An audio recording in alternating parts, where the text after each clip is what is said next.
Vivo en el 28.2 de la TDA. Acordate que también nos podés seguir a través del canal de Twitch. Y además estamos en el reproductor de la página web www.primerafuente.com.ar. Un saludo a toda la audiencia de Radio Prensa que también nos está escuchando en simultáneo en la 90.1. Y avanzamos en la información. Ahora sí, nos metemos de lleno en la arena política. Así es, vamos a saludar en la jornada de hoy al concejal Federico Romano Norri, porque bueno, hay muchos temas que nos competen, ¿no?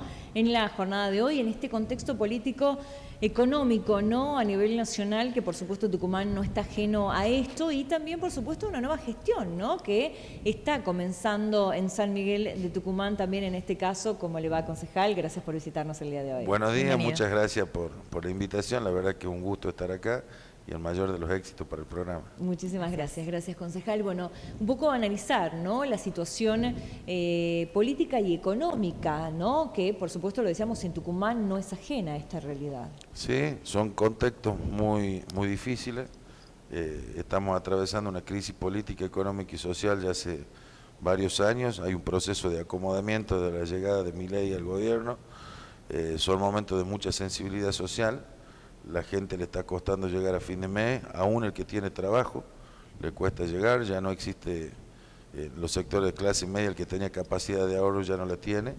Para poder vivir igual todos los meses tenemos que gastar un poco más por el contexto de inflación en el que estamos atravesando, y eso hace que la sociedad se esté empobreciendo a pasos agigantados. Creo que hay tolerancia y hay respeto porque está la ilusión, la esperanza y la expectativa de que las cosas cambien y se normalicen.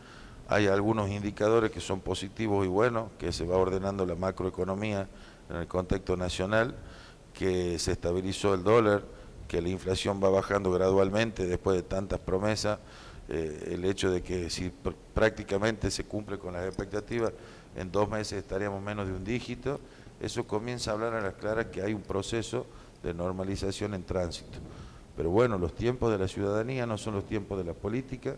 La gente vive situaciones muy complejas, urgentes, y en esa emergencia necesita ver distintos tipos de señales de la política, ¿no? Que sean no solo un parche y un paliativo, sino que se generen políticas de Estado concretamente para la recuperación del poder adquisitivo y fundamentalmente para la reinserción en el mercado laboral de tanta gente que ha perdido su trabajo. De un diálogo distinto, ¿no? Porque, bueno, tenemos un presidente que de alguna manera también, ¿no? Fomenta un poco esto de las violencias en estos contextos tan difíciles, cuando hablamos de redes sociales, cuando hablamos de algunas cuestiones, cuando hablamos de que la gente se ríe de que hay otras personas que quedan sin trabajo, ¿no? Y esto también generalizamos, porque, a ver, uno puede estar o no en desacuerdo del pensamiento político de alguien o de que alguien integre o no una agrupación dentro de una institución. Sí. Pero reírse o burlarse de aquellas familias que hoy están sin trabajo, creo que la política tiene que dar un mensaje, ¿no? Me parece que es un irresponsable, verdaderamente no está actuando conforme a su investidura presidencial. Creo que su irrupción en la política para poder representar la bronca generalizada de la sociedad fue buena teniendo un perfil, pero él ganó las elecciones, tiene la obligación de gobernar, como tal tiene la obligación de respetar y fundamentalmente dialogar con todas las fuerzas políticas. Creo que ojalá que no se arrepienta de la conducta que viene teniendo. Creo que la gente fue bastante tolerante, inclusive las organizaciones sociales vienen aguantando. Creo que no se da cuenta que está jugando con fuego. El peronismo, el gremialismo y el sindicalismo se lo llevaron puesto a Alfonsín en su mejor momento, y este que no le ata ni siquiera los zapatos tiene que ser mucho más prudente, porque entiendo muchas de sus posturas, no las comparto, las respeto porque soy un hombre de la democracia, pero él llegó con una Cámara de Diputados y una Cámara de Senadores de manera muy marcada, segmentada en 3 grandes sectores. Tienen la obligación de articular y generar a través del diálogo consenso, y no lo está consiguiendo. Tuvo 2 golpes ya en la Cámara de Diputados y en la Cámara de Senadores justamente por no conseguir los consensos. Y tiene que ver con lo que usted decía, con la violencia con la que se maneja, con la forma de tratar. ¿Cómo me voy a sentar a conversar si le digo que son vagos, que son chantas, que son delincuentes, que son ratas? ¿Y con qué autoridad moral uno puede ir después a dar la apertura de sesión en la Cámara de Diputados? y él convoca al diálogo, pero no está dialogando ahora que puede hacerlo. Él convoca un gran pacto para el 25 de mayo y bueno, hay que comenzar a demostrar con gestos y con actitudes concretas. Lo que circularizó ayer en todo el país me parece que socava en lo más profundo el corazón del argentino. Una persona que es nuestro presidente, que habla de que una de sus líderes mundiales es Margaret Thatcher, una de las responsables de la muerte de tantos soldados argentinos en el contexto de Malvinas. Entonces me parece que tiene que ser mucho más sensato, darse cuenta que esto no es un juego, que le sirvió un discurso de la no política, pero que tiene la obligación de hacer política. Y la política significa diálogo, construcción de consenso. Claro, pero eso es difícil cuando hay alguien que no cree en el Estado, ¿no? Eso es difícil cuando alguien de alguna manera anula los sectores políticos, Por porque supuesto, eso es lo que está haciendo. es lo que viene haciendo. Él primero se arrogó funciones que no son propias del Poder Ejecutivo, Sí. se excedió, se extralimitó, roza lo inconstitucional, muchas veces la forma que tiene de manejarse. El plebiscito, si lo quisiera utilizar, es una herramienta excepcional, no va a poder gobernar de esa manera. Creo que se va a dar cuenta que se está equivocando el camino.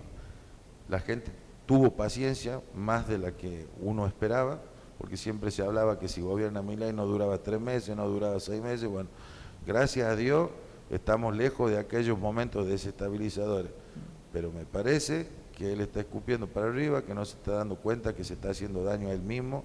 Él habló de que el ajuste lo iba a pagar la clase política y la política en general, y lo está pagando sobre todo los sectores trabajadores de la Argentina y la gente de clase media.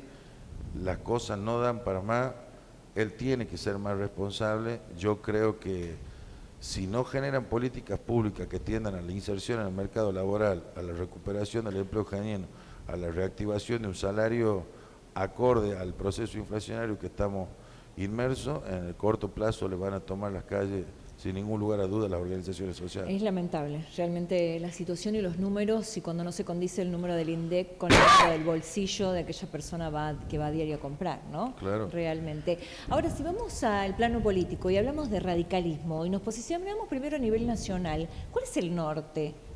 ¿Cuál es? ¿Es Lustó? ¿Es Gerardo Morales? ¿Cuál sería el norte hoy del radicalismo Hoy en el general? norte es Martín Lustó porque es el presidente de la Unión Cívica Radical. Bien.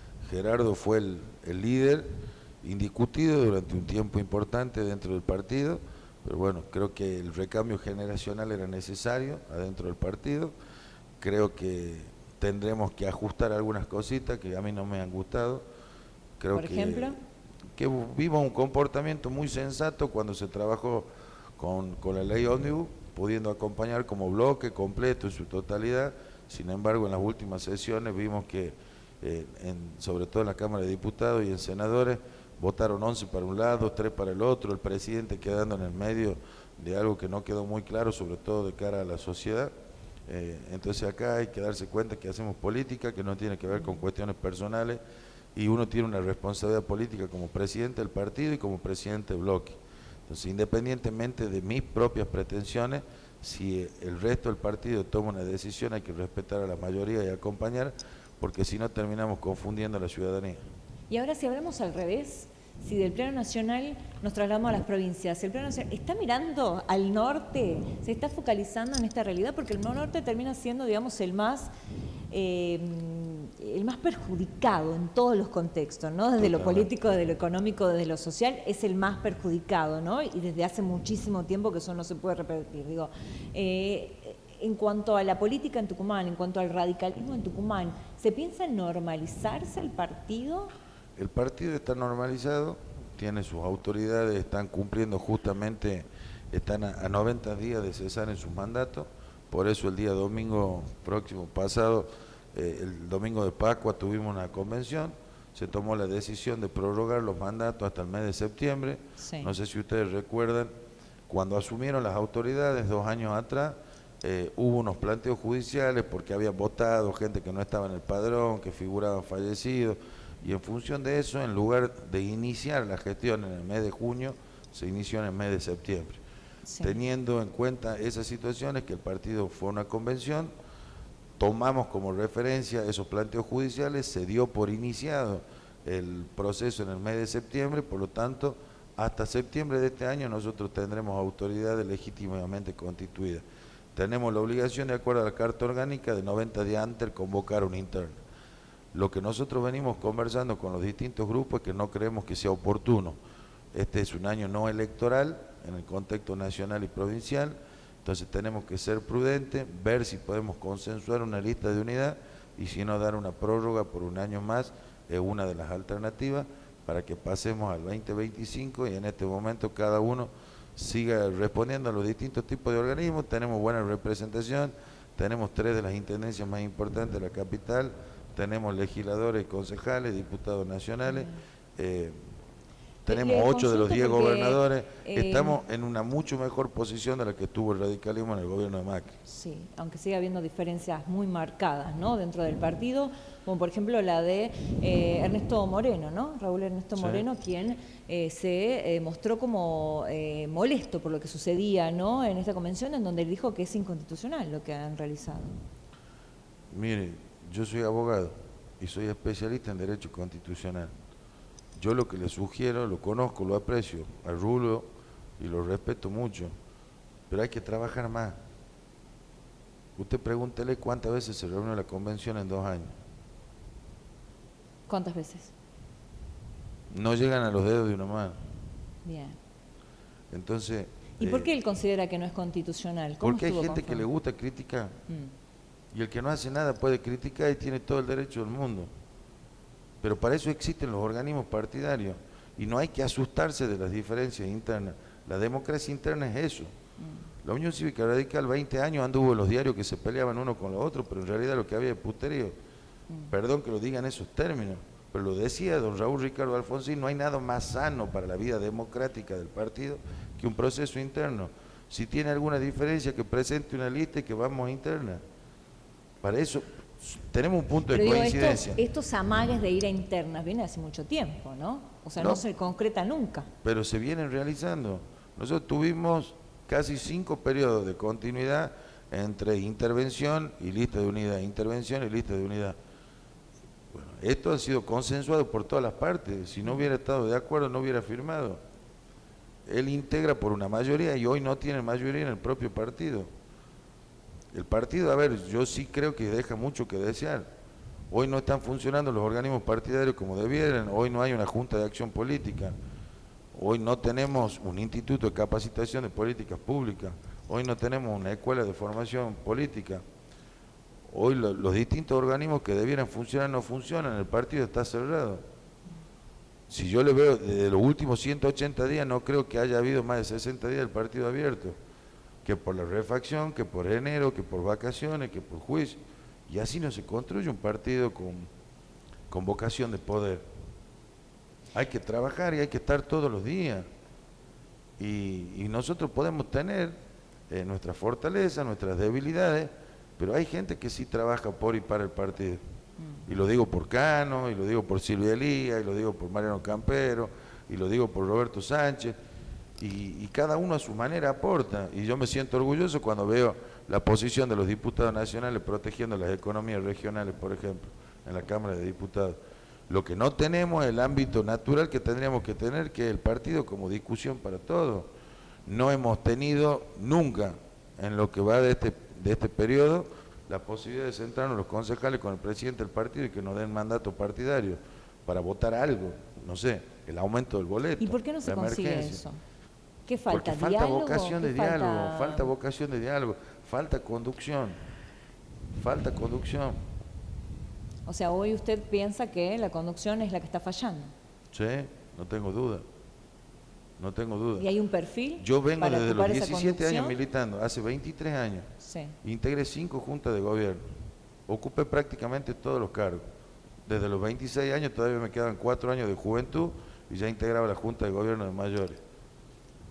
Y no hablo de nombre, porque hay hombres que no eran tan rutilantes como los de hoy, pero el partido funcionaba, se movía, se trabajaba, se tenía presencia, se hacían convenciones y se rotaba por todo el interior de la provincia.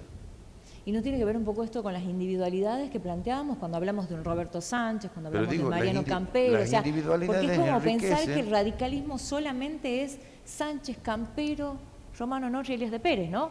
Y es esto que usted dice, no hay discusión en el partido es muy amplio, ¿no? No reducir justamente a estas figuras como Pero por partido. supuesto, los procesos internos son los que van generando quiénes son los emergentes dentro del partido. A ver, cuando yo armé la Juventud Radical venía de varios cargos dentro de la Franja Morada de Derecho. Sí. Estaba próximo a recibirme, tenía 21 años. Y en mi primer convocatoria, por ejemplo, lo llevo a Mariano Campero, de presidente del comité de Yerba Buena. Y lo traigo a Sebastián Salazar. Y lo traigo a José María Canelada. En aquel momento lo trajimos a Santiago Gianotti, al Mecha Terraf y a muchas personalidades. Y hoy todos están en distintos cargos importantes. Y hoy todos llegaron. Pero trabajamos generacionalmente. El problema es que después hubieron 15 años donde no se trabajó. Y el trabajo es todo el día, todos los días. No de vez en cuando para ir a un medio de comunicación o para tener una posición. Hay mucha plata en la calle y los partidos se van vaciando de ideología. El sistema está destruyendo de por sí mismo a los partidos y mucho más ahora con lo que ha hecho Milei de desfinanciar los partidos políticos. Pero lo que tenemos que hacer es que se preserve la identidad de cada uno de nosotros y el semillero somos nosotros mismos. Darle vida a la vida interna, no van a tomar ni un café. Y dar lugar, ¿no? Porque algo que se le criticó mucho a otras ramas políticas, algo que se le criticó hasta el propio peronismo, ¿no? De que siempre eran los mismos, las mismas caras, pero resulta que se terminaba haciendo lo mismo. Pero el partido, ¿no? aunque sea los ponchazos, pero se fue oxigenando. Hay caras nuevas en el partido. Sánchez fue una cara nueva, que hoy ya está en el medio de la transición, pero Salazar es un hombre joven, una cara nueva. Mariano es una persona nueva. Lo que pasa es que la política tiene todo un proceso. No se puede llegar de ser concejal a ser gobernador en 2 días. Es un proceso muy importante en un contexto de un país peronista y de una provincia peronista. Ahora Canelada fue un gran emergente. Hoy Gustavo Cobo, hoy Leandro Argañará. Entonces a veces lo que no ordenamos nosotros lo termina ordenando la gente con el voto popular. Hablemos de las conquistas que tuvo el radicalismo, de las intendencias, de los espacios que fue conquistando, ¿no? ¿Por qué rechazan la postura de que haya un referente del radicalismo siendo secretario de Energía o siendo secretario de Gobierno cuando en principio este gobierno planteó una pluralidad? Mira, te tengo que dividir el concepto. Me parece que lo que está haciendo Jaldo está bien. Sí. Me parece que fue inteligente en este contexto de convocar al diálogo y sobre todo que el diálogo se traslade a la acción con una convocatoria de personalidades importantes de la vida política de Tucumán. Conozco y doy fe de la capacidad, por ejemplo, de Raúl Albarracín o de José Ricardo Azcárate. Ahí lo que hay es una controversia dentro de la norma interna del partido. El partido establece que vos no podés formar parte de un gobierno el cual los ha enfrentado en el proceso electoral. Por lo tanto, serían pasibles de una sanción que no se dio y no se materializó, porque si vos te has enfrentado... O sea, ¿se podría generar la expulsión del partido? Podría haberle generado la expulsión.